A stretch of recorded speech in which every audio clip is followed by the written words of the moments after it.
ദിവസം. അപ്പോൾ ഇന്ന് നമ്മളൊരു ഐസാണ് ഉണ്ടാക്കാൻ പോകുന്നത്, പച്ചമാങ്ങ ഐസ്. അതിനായിട്ട് ഞാനിവിടെ കുറച്ച് മിന്റ്, പിന്നെ കുറച്ച് പച്ചമാങ്ങ സ്ലൈസ് ചെയ്ത് വെച്ചിട്ടുണ്ട്. ഞാൻ എടുത്തേക്കുന്ന കുറച്ച് വിളഞ്ഞ മാങ്ങയാണ്. കണ്ടോ, പച്ചമാങ്ങ എടുത്താൽ നല്ല ടേസ്റ്റാണ്.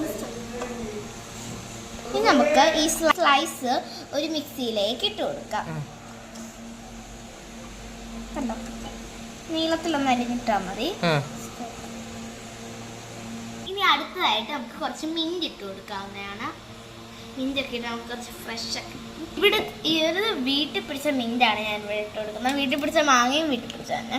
പിന്നെ കുറച്ച് വെള്ളം ഒഴിച്ച് കൊടുക്കാം. ഞാൻ ഇവിടെ തണുത്ത വെള്ളമാണ് അടച്ച് വെച്ചിട്ട് നല്ലോട്ടൊന്ന് അരച്ചു കൊടുക്കണം. അരച്ചെടുത്തിട്ടുണ്ട്. ഇത് നമുക്കൊന്ന് അരിക്കാം. ഒന്ന് അരിച്ചു കൊടുക്കാം. നമുക്കിനി ഒന്ന് അരിച്ചു കൊടുക്കാം.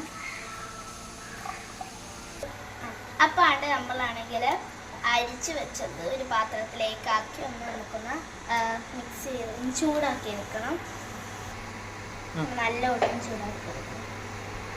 ഇവിടെ നല്ലോണം തിളച്ച് വന്നിട്ടുണ്ട്. അപ്പോൾ നമുക്ക് ഒരു കപ്പ് പഞ്ചസാരയുടെ ആവശ്യമുള്ള അത്രയും പഞ്ചസാരയുടെ ഞാനിവിടെ ഒരു കപ്പാണ് എടുക്കുന്നത്.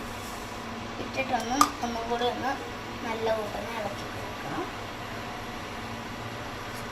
നല്ലോണം കുറുങ്ങി വന്നിട്ടുണ്ട്. നന്നായിട്ട് കുറുകി വന്നിട്ടുണ്ട്.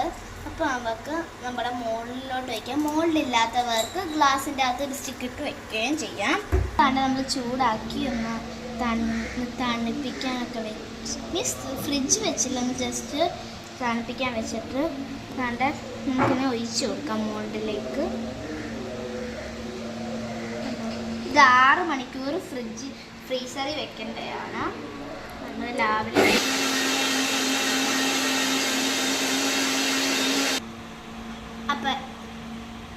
അപ്പോൾ എല്ലാവർക്കും ഈ വീഡിയോ ഇഷ്ടപ്പെട്ടെങ്കിൽ ലൈക്കും ഷെയറും സബ്സ്ക്രൈബും ചെയ്യണം.